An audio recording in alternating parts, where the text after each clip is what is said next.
amarillo y blanco. Hay algunos que dicen, él lo hizo con amarillo, con azul y con mármol blanco. El edificio se levantaba por hileras, por escalas, para poder proveer sostenido al emplaste. Herodes quería al principio cubrirlo con oro, pero los rabinos le dijeron, déjalo como está, sin el oro. Se mira como las olas del mar. En el libro de Sucot, capítulo 51. ¿Cómo fueron entonces cumplidas las palabras de Yeshua cuando dijo aquí en el verso 2? Yeshua respondiendo le dijo, ¿ves estos grandes edificios? No quedará piedra sobre piedra que no sea derribada. ¿Cómo fueron cumplidas estas palabras de Yeshua? ¿Se cumplieron? Ok, entonces, ¿qué del muro de los lamentos? ¿Qué de este muro? ¿Sabe qué es lo que se cree de ese muro, de los lamentos? ¿Sabe qué se cree de dónde vinieron estas piedras? Que eran parte del templo y que luego fueron puestas ahí, no se hizo ese muro. Esa es la creencia que usualmente hay. Ok, pero recordemos, estamos diciendo, Herodes reconstruyó el templo y aquí los rabinos mismos están diciendo de que tuvo que hacer relieves, escalas. Alrededor, antes de llegar a la cima donde estaba el templo, Herodes hizo una fundación para embellecerlo, o sea, él le hizo más, lo amplió, no era el puro templo, hizo otros arreglos alrededor. Y en la ladera, antes de llegar a la cima, hizo como escalas y esas piedras fueron las que salieron de ahí, del fundamento que Herodes hizo. Esas no eran parte del templo, eran parte de la fundación del templo. De la fundación, o sea, la plataforma que iba subiendo a donde iba el templo. No, ese se formó después de que se removieron el fundamento, las fundaciones que llevaban al templo.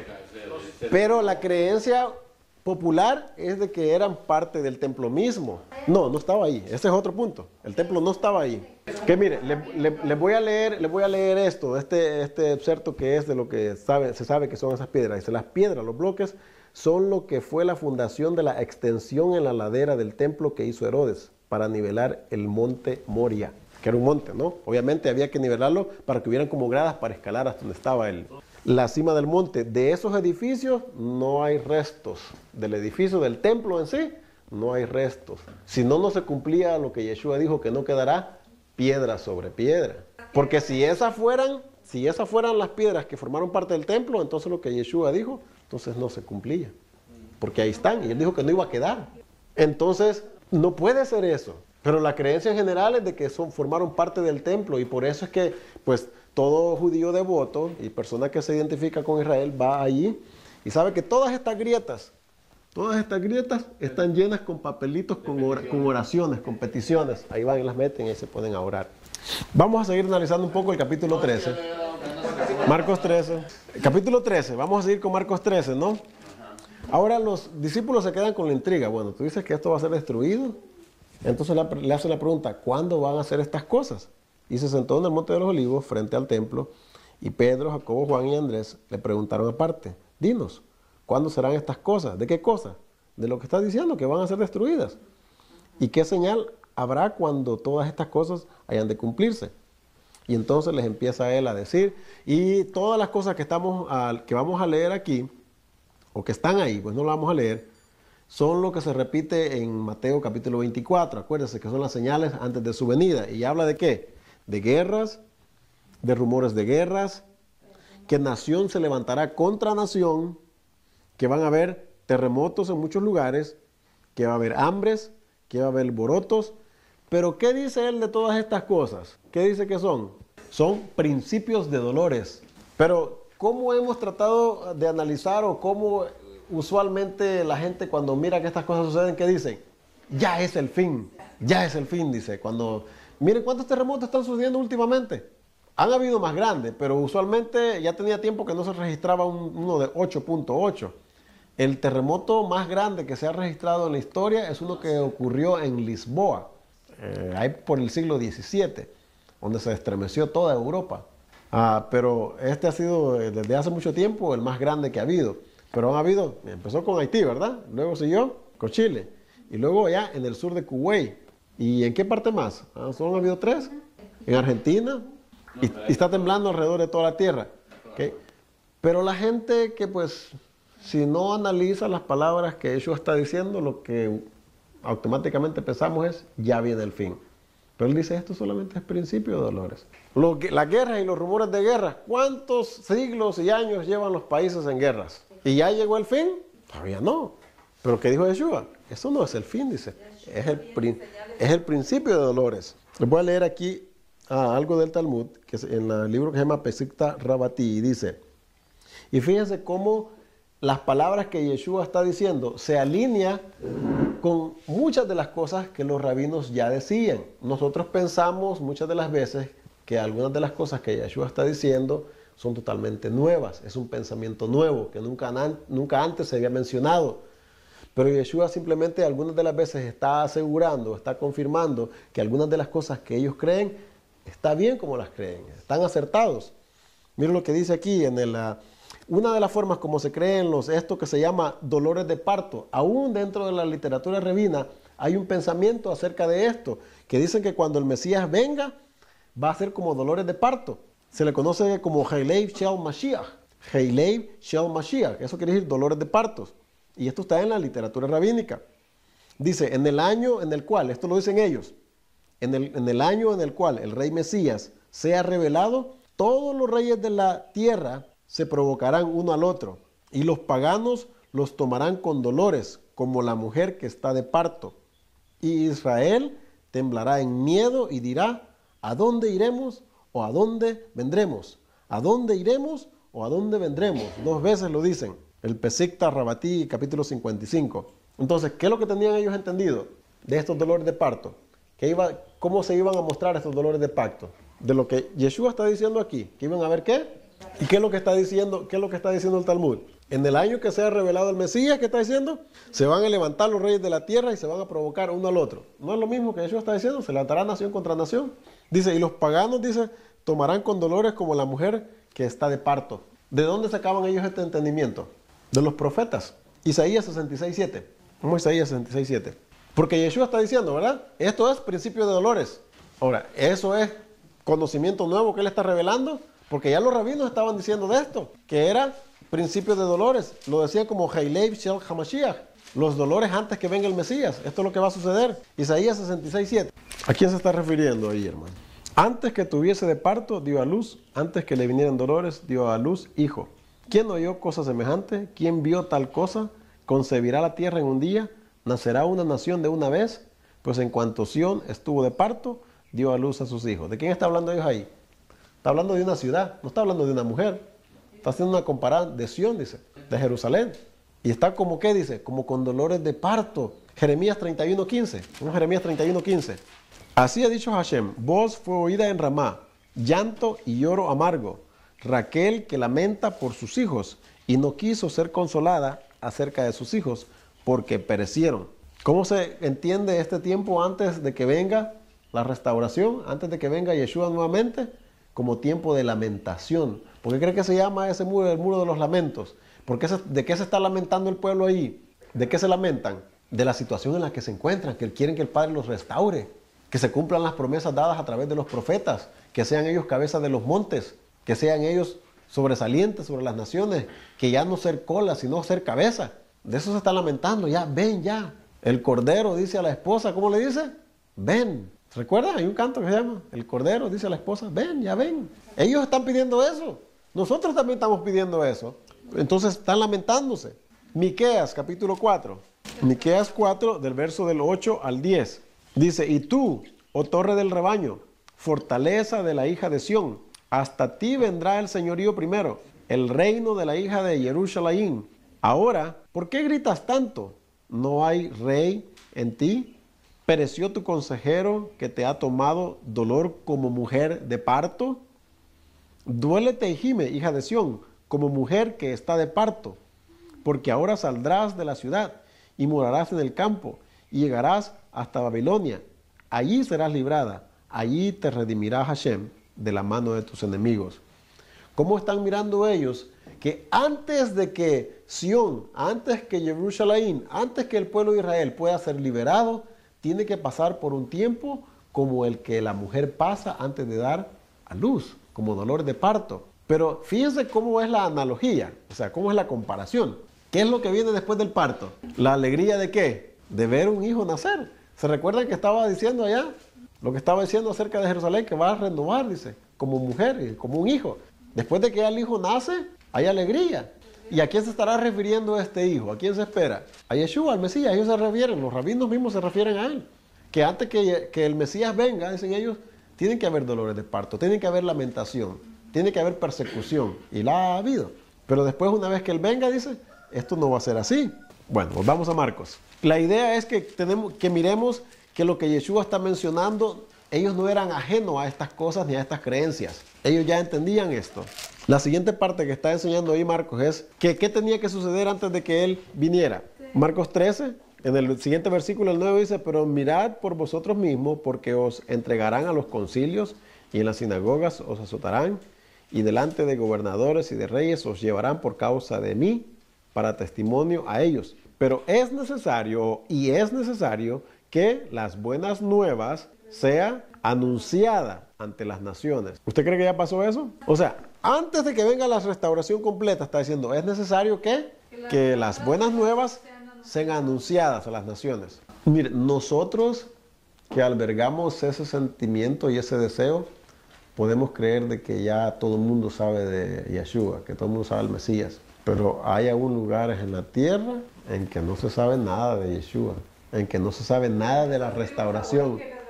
No solamente en eso, ese es uno de los ejemplos más obvios, pero hay otros también en lugares donde no se conoce. Por ejemplo, en países como en la India, en países como en la China, donde es prohibido hablar de estas cosas y que ahí no llegan. ¿Ustedes creen que ahí hay alguien predicándoles acerca del Mesías? ¿Ahí hay alguien predicándoles acerca de Cristo? Sí, han llegado, pero estoy hablando de que estos lugares son grandes y son vastos y que no han podido cubrir todas esas áreas. Y que en realidad lo que están anunciando, lo que se debe, según lo que está diciendo aquí Yeshua, es lo que se tiene que anunciar es restauración. Lo que se tiene que anunciar, ¿qué es? Porque ¿qué era el Evangelio? Nosotros lo hemos entendido como las buenas nuevas. ¿Qué era lo que esperaba Israel como buenas nuevas? ¿Qué era lo que iba a hacer el Mesías cuando viniera? Y entre esas cosas, ¿qué es lo que se tenía que hacer? Restaurar el reino a Israel. Eso es uno de los mensajes, si no el más principal, de las buenas nuevas. De anunciar la restauración a Israel, las promesas que el Padre le prometió, que se cumplan, porque se van a cumplir. No es de que acepta a Yeshua como tu Salvador y será salvo. En realidad ese no es el mensaje de salvación que Israel está esperando. Cuando venga el Mesías es para que los restaure a ellos. Se ha usado la palabra salvación, pero es restaurar las promesas que el Padre le dio al pueblo de Israel. Porque volvamos a recordar, hermanos, el Padre no ha hecho pacto con los gentiles. El Padre no hizo pacto con los europeos, ni con los asiáticos, ni con los chinos. El Padre no hizo pacto con ellos. El Padre hizo pacto con Israel. Yo sé que nuestro deseo siempre ha querido ser de que pues ahora el pacto es con nosotros. Pero entonces, ¿qué es lo que estoy diciendo? Que ahora el pacto es con nosotros. Que el Padre no va a cumplir el pacto que les hizo a ellos. Y si no se los va a cumplir a ellos, pues entonces Él cambia, ¿verdad? Él cambia de parecer. ¿Sabe qué? Ya ustedes ya no. Ahora van a hacer esto. Está cambiando. El razonamiento me está diciendo, con lo poquito que yo entienda, por muy cerrado, topado que sea, es que Él cambió. En algún punto de la historia, Él dijo, ya ustedes ya no. Ahora son ustedes. Entonces está cambiando. Eso es lo que yo entiendo. Él cambió. Pero a mí me dice la palabra que Él no cambia. Estos son los atributos de Él. Que Él perdona cuando se peca y Él perdona aún después de que se peca. Israel no entra en ese perdón. Estamos diciendo que no. Entonces, cuando yo digo que ahora hay un nuevo pacto y ahora es un pacto con los gentiles, estoy diciendo entonces que no perdonó a Israel. Eso es lo que yo estoy diciendo. Que a mí sí me puede perdonar. A mí está bien que me perdone todo, pero a Israel no lo perdonó. Qué conveniente, ¿verdad? Pero eso no es lo que las escrituras me dicen, hermana. Lo que yo leo es otra cosa. Ellos pueden rezar misa todo el día, pero a mí las escrituras me dicen, Él no cambia. O sea, cambió. O sea que Hashem cambió, pues entonces es lo que estamos diciendo. Él cambió. Y si Él cambió con ellos, si no los perdonó, ¿quién me asegura a mí que no puede cambiar conmigo? Si Él cambió, ¿verdad? ¿Va a haber confianza? No. La confianza en Él es que no cambia. ¿No decimos lo mismo, pues? Él es el mismo ayer, hoy y mañana. Y siempre. Por la eternidad. Amén. ¿Por qué la hacemos tan complicada, hermanos? Porque no queremos obedecer mandamientos. En realidad, por eso es. no digan ven a eso, hermana. Lo que nos conviene. Fíjese cómo es de egoísta la naturaleza humana, ¿verdad? Que está bien que a mí me perdone, pero a ellos no los perdonó. Está bien que conmigo no cambie, Está bien de que la salvación está asegurada, que ya no se puede echar para atrás porque Él no cambia. Con las promesas que yo quiero entender para mí, no hay problema, Él no cambia. Pero con ellos sí cambió. Como que no concuerda eso, hermano. No encaja ese tipo de pensamiento. La lógica me dice, no, si Él no cambia, Él no cambia. No es en lo que a mí me gusta y en lo que a mí no me gusta. No soy yo el que decido el carácter de Él ya está, Él así es, ya está formado. Yo tengo que tratar de entenderlo y los atributos de Él me dicen que Él así es. ¿Qué dice Salomón, hermana? No hay nada nuevo debajo del sol. Amén. A eso sí puede decir amén, hermano. No hay nada nuevo.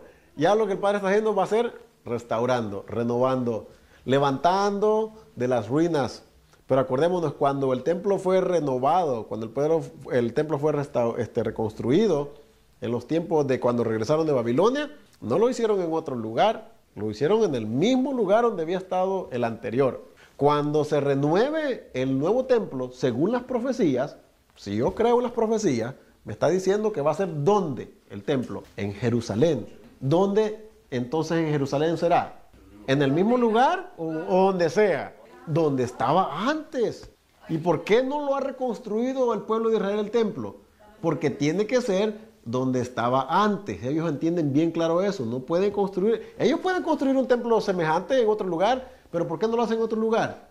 Porque donde lo tienen que hacer, ¿qué es lo que hay? The Dome of the Rock. La mezquita esa musulmana. Por eso no lo hacen. No es porque no tengan dinero, no es porque tengan las cosas, eso les sobra ahorita a Israel. El problema es que tenemos que entender que tenemos que basarnos y guiarnos por principios, no por sentimientos. Porque el sentimiento es, Israel tiene el sentimiento de querer que ya esté otra vez el templo. Pero el principio que las Escrituras enseñan es que tiene que ser aquí, donde está ese. Va a pasar eso. Va a pasar eso, hermano. Va a pasar eso. Eso va a pasar y va a haber guerra. Pues, ¿por qué cree que habla de Armagedón? Cuando las naciones se junten contra Jerusalén. ¿Y qué hemos dicho que Yeshua va a hacer? ¿En qué fiesta va a venir? En las trompetas, en Rosh Hashanah. Y entonces, ¿Rosh Hashanah qué va a hacer? ¿Va a ser todo fiesta? ¿Qué va a hacer? Van a ser guerras, hermanos. Lo que dure, pero va a haber guerra, hermanos. Ahora, fíjense el sentimiento que tiene el pueblo de Israel, que tienen los rabinos acerca de esto. Acerca de que se tienen que predicar las buenas nuevas. Se tienen que anunciar. Dice, el Talmud tiene un sentimiento idéntico, pero lo tiene al revés. ¿En qué forma tiene que se va a predicar las buenas nuevas? Ellos saben que se van a predicar, pero mire cómo lo tienen al revés, dicen ellos. El rabino Yishak dijo, el hijo de David no vendrá hasta que todos los reinos sean convertidos a la creencia de los herejes, a las creencias de los heréticos. No sé si me entendieron. Dice, el hijo de David, el Mesías, dice, no va a venir hasta que todas las naciones se conviertan a la creencia de los herejes. ¿Y sabes a quiénes les dicen ellos heréticos y herejes? A los creyentes. Entonces, ¿entienden ellos de que el Mesías no va a venir hasta que se predique? Sí, lo entienden, nomás que lo miran al revés, volteado. Eso están diciendo. Pero nosotros sabemos de que mire, el problema es, hermanos, cómo se ha presentado a Yeshua. El problema es cómo se lo ha presentado, cómo Él es y qué es lo que Él hace. El problema es que se ha presentado a Yeshua como que deshizo mandamientos, que ahora podemos comer lo que sea, que no importa hacer esto ni lo otro de acuerdo a la Torá. Por la forma como lo han presentado, es que ellos nos miran como herejes. Porque para ellos herejía es ir en contra de lo que ya el Padre ha establecido. ¿Y qué es lo que el Padre ha establecido? Sus mandamientos. Todo lo que vaya en contra de los mandamientos del Padre es herético. Es contrario. La palabra herejía es contrario. ¿Qué es contrario? Entonces, si nosotros insistimos en que no hay que guardar mandamientos y que tenemos que ir en contrario de lo que el Padre ya dijo, entonces caemos en esa categoría que ellos están diciendo. Pero nosotros no estamos diciendo eso. Por lo menos lo que estamos aprendiendo, entendiendo y conociendo nosotros ahora es que hay que guardar mandamientos, aunque no está fácil, ¿verdad? Es que mire, es que la naturaleza humana es rebelde. No somos dóciles. Qué bueno fuera que fuéramos dóciles, pero no somos así. Somos stiff neck, dice el mandamiento. Somos testarudos. Y yo sé que, y fíjese que se refiere a Israel. Y si nosotros venimos de esa descendencia y somos parte de ese pueblo, así somos nosotros también. En inglés se dice backsliding. Dice que se desvía. cuando nos desviamos. Y se recuerdan del ejemplo cómo ellos presentan lo que es una... cómo ellos presentaban a Israel como stiff neck, como testarudo, como un animal. ¿Se acuerdan que les dije una vaca que se sienta? ¿Ya viste una vaca que se echa así para atrás con las patas? Y no se mueve, hermano. Y la puede jalar, o una mula, pero también, y la quiere que se levante. Y ya he visto esos ejemplos, ¿no? Y que lo están jalando y lo jalan, pero pone las patas. Cuando lo jalan, como que enfrena, pone las patas así enfrente. Y aquí no me muevo. Así lo presenta Israel, Padre, así son ustedes. No, esos ustedes, ahí vamos nosotros también, ¿no?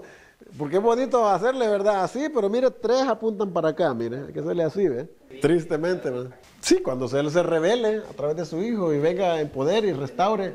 ¿Sabe en qué forma el Padre va a dar a conocer de que Él es Hashem? Y cuando Él dice Él es Hashem, cuando Él dice, y yo esto sea su nombre, está diciendo, lo que yo una vez hablé, el pacto que yo una vez hice con mi pueblo, que se va a cumplir. Eso es como Él se va a mostrar a las naciones. Lo que yo hablé de esta gente que ustedes piensan que están rechazadas, que están abandonadas, que ya no quiero nada que ver, se van a dar cuenta de que cuando yo haga las cosas que hagan ellos, que yo lo que digo va en pie, que yo lo que digo lo voy a hacer. Entonces Él se va a revelar a las naciones. ¿Por qué? Porque la mayoría del mundo los tiene a ellos como despreciados, como abandonados. Y esa es la forma como Él se va a dar a conocer las naciones. ¿Sabes qué es lo que Él dijo?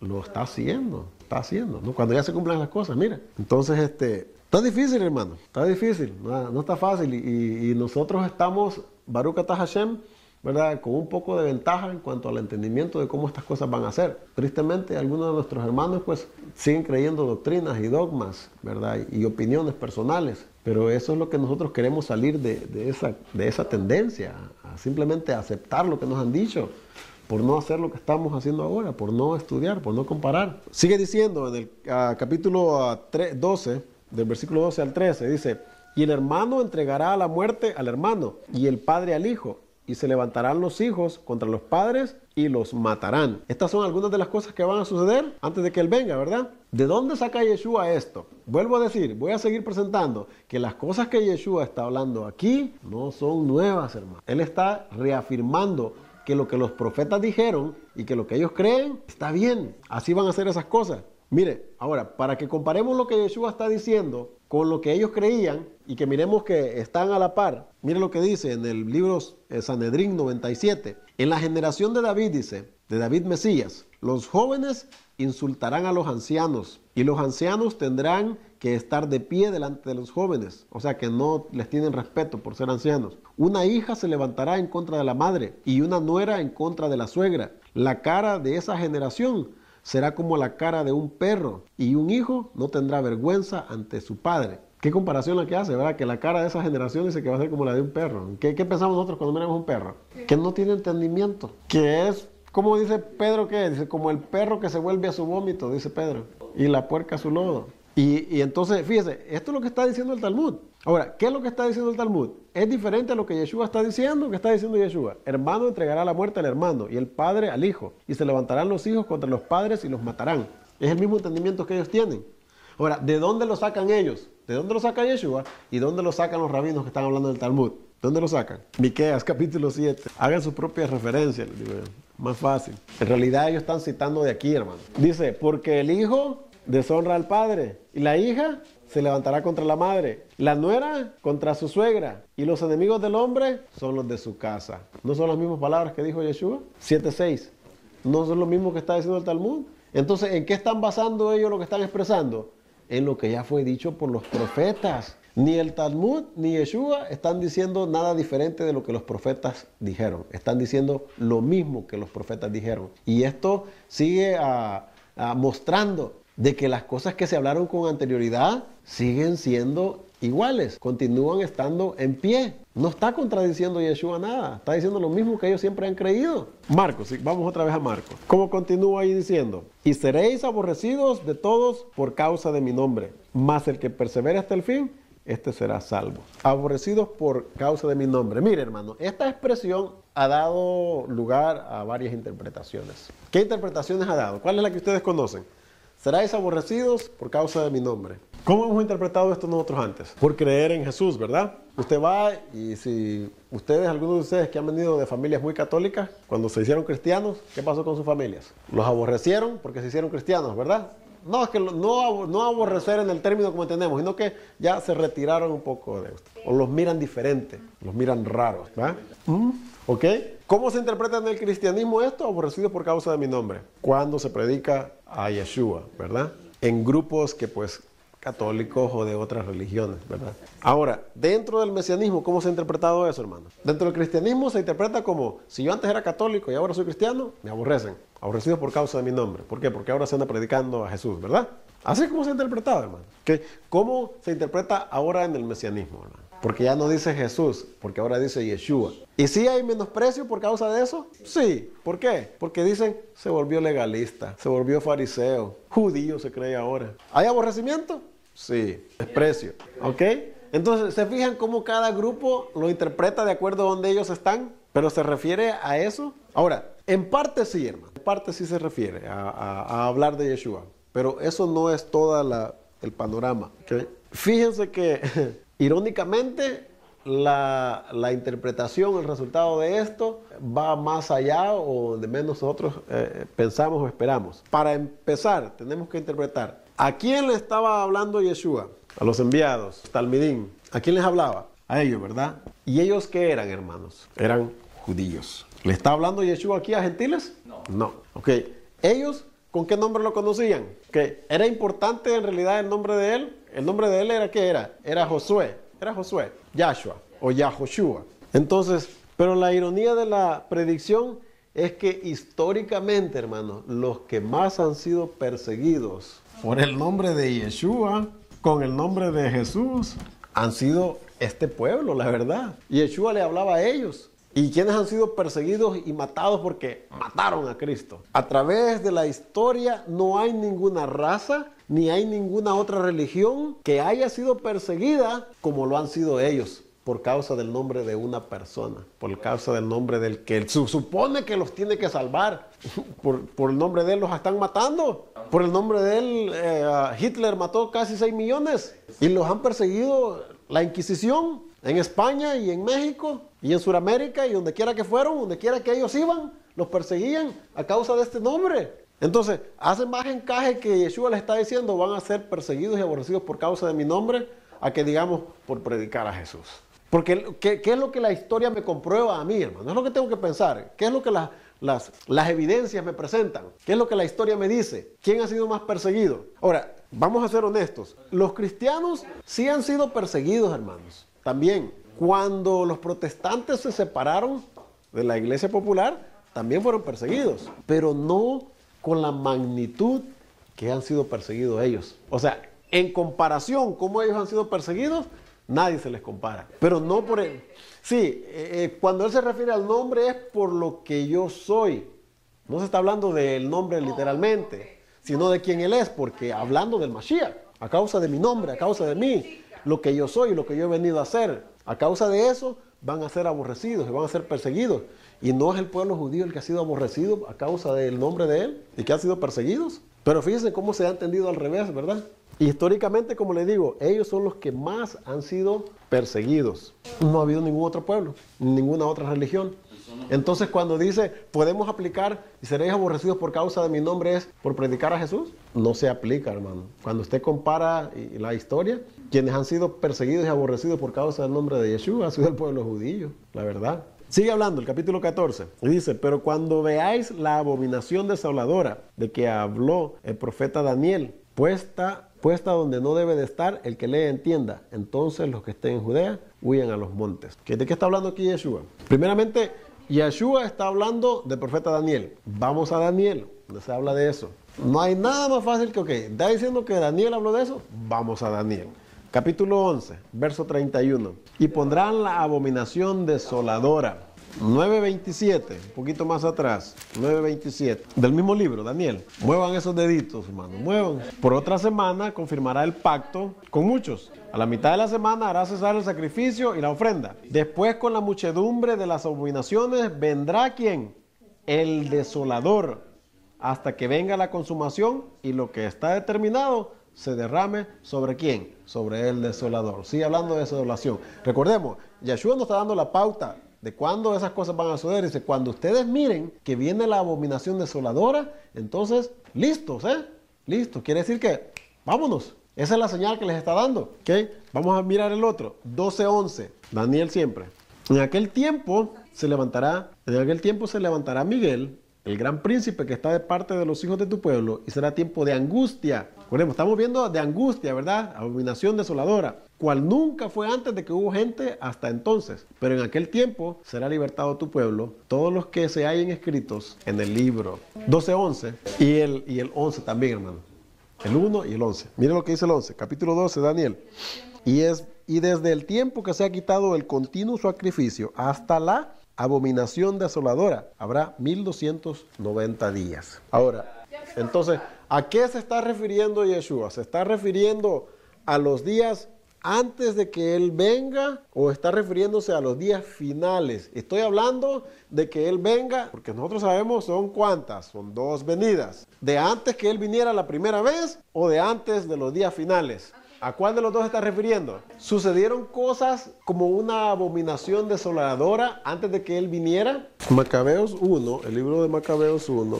Voy a empezar a leer ahí el capítulo 1, del verso el 50.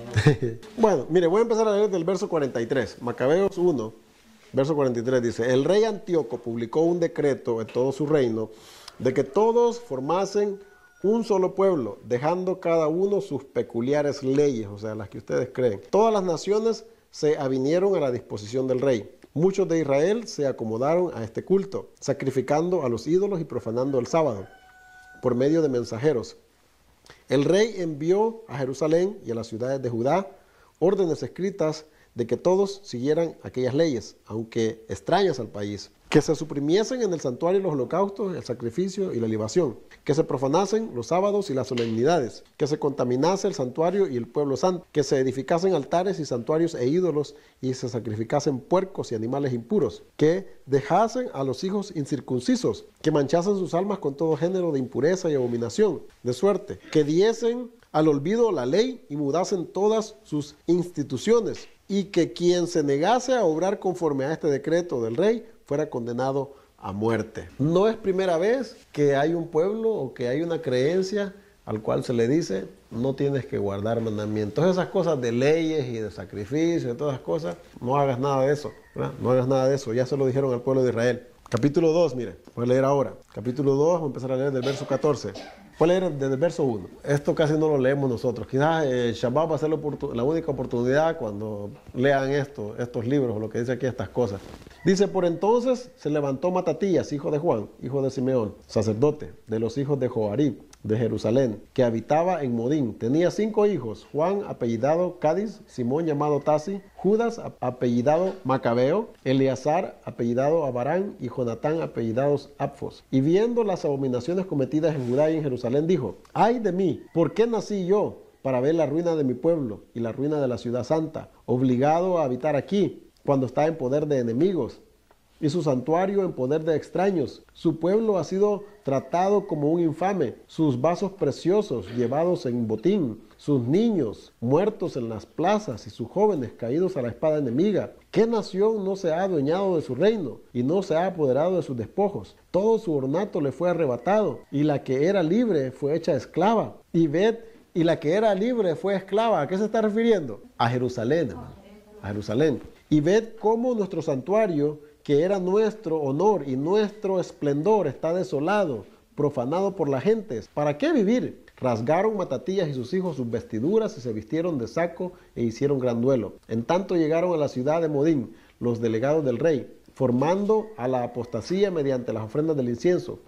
Muchos israelitas les obedecían, mientras Matatías y sus hijos se mantuvieron apartados. Los enviados del rey, dirigiéndose a Matatías, le dijeron, mira, tú eres príncipe e ilustre y grande en esta ciudad, apoyado por muchos hijos y parientes. Acércate pues él primero y haz conforme al decreto del rey, como hacen todas las naciones, los hombres de Judá y los que quedaron en Jerusalén.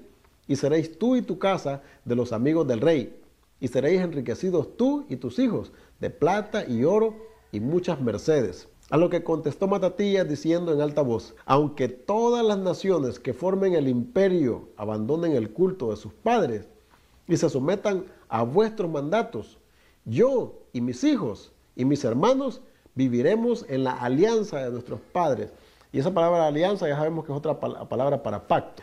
Líbrenos, Elohim, de abandonar la Torá y sus preceptos. No escucharemos las órdenes del rey para salirnos de nuestro culto, ni a la derecha ni a la izquierda.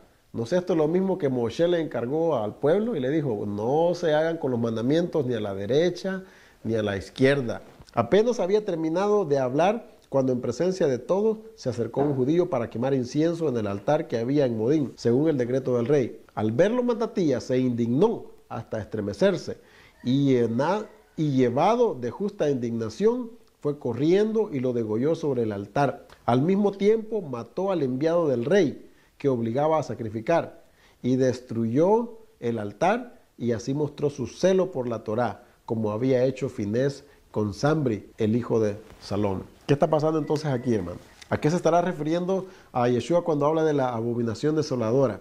Y sabe que algunos de los comentarios que se hacen acerca de Antíoco Epífanes dice que se pudra donde esté, dicen. El Antíoco Epífanes, ya ve cuando se dice el nombre del enemigo Satán, dice que su nombre sea borrado.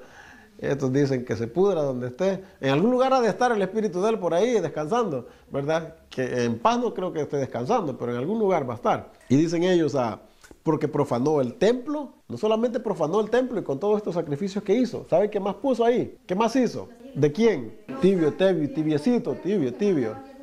¿De quién? Eso fue una de las cosas que la hicieron hacerse una abominación desoladora. Sacrificaron puercos en el altar. ¿Cómo pues? ¿Cómo se llama? Ven. Tampoco. Miércoles tampoco. Zeus. Pusieron la estatua de Zeus. Pusieron la estatua de Zeus ahí en el templo. ¿Ok? Entonces habló Yeshua de los días de gran tribulación. Usted sabe que estas cosas pasaron ¿cuándo? Después de las revueltas. Hubieron 2 revueltas. En el año 132 de la era común, o sea, nuestra era. Se construyó un templo a Zeus en el monte Moria. Se construyó un templo a él. Y los judíos perseguidos. ¿Qué es lo que pasó entonces en ese tiempo, hermano? ¿Por qué Yeshua está hablando de eso?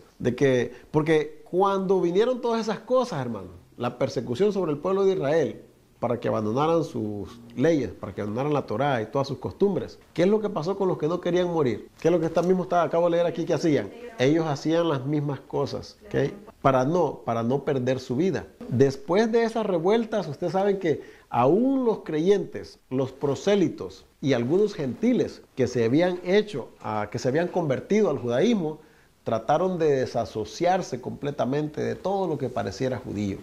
Y fue entonces que empezaron a dejar de observar el sábado, dejaron a empezar de guardar las fiestas, porque el hacer todas estas cosas los identificaba como ellos, cambiarse los nombres, pero fue entonces cuando empezaron a desasociarse. ¿Sabes qué? El que nosotros hagamos estas cosas nos señala como ellos, y lo que va a pasar es que nos van a matar. Entonces, no queremos hacer nada ni tener nada que parezca judío. Y fue entonces se empezó a desprender un grupo de creyentes y empezaron a formarse filosofías griegas y cosas muy diferentes a lo que ellos siempre entendían. Como lo que pasa ahora en día. Si usted se asocia con cosas que parecen judaísmo, ya sabemos qué pasa. Viene desprecio. ¿Dónde estaba el templo? Pasó esto después de Yeshua, sí. Pero ahora, ¿se estaba refiriendo él a esa vez cuando iba a ser destruido el templo? ¿O a los días finales ya antes de venir? Porque ya pasaron eso. No, porque estamos hablando de los días de los días antes de su segunda venida. No estamos hablando de cuando él ya esté aquí. Pero, mire, entonces, la pregunta es esta, hermano. ¿De cuál de las revueltas estaba hablando Yeshua? ¿O de cuál de los tiempos estaba hablando Yeshua? ¿De la primera revuelta? ¿De la segunda revuelta? O de los días finales antes que él viniera? Porque acordémonos, él está hablando de dolores de parto. Bueno, nosotros sabemos de que hay profecías que tienen doble cumplimiento. Esto sucedió ya obviamente y fue para ellos una abominación desoladora, porque él está citando Daniel. Y estas cosas que pasaron, que está hablando Daniel, se estaban refiriendo a lo que Antíoco Epífanes hizo. Entonces, se refiere a eso en esa época.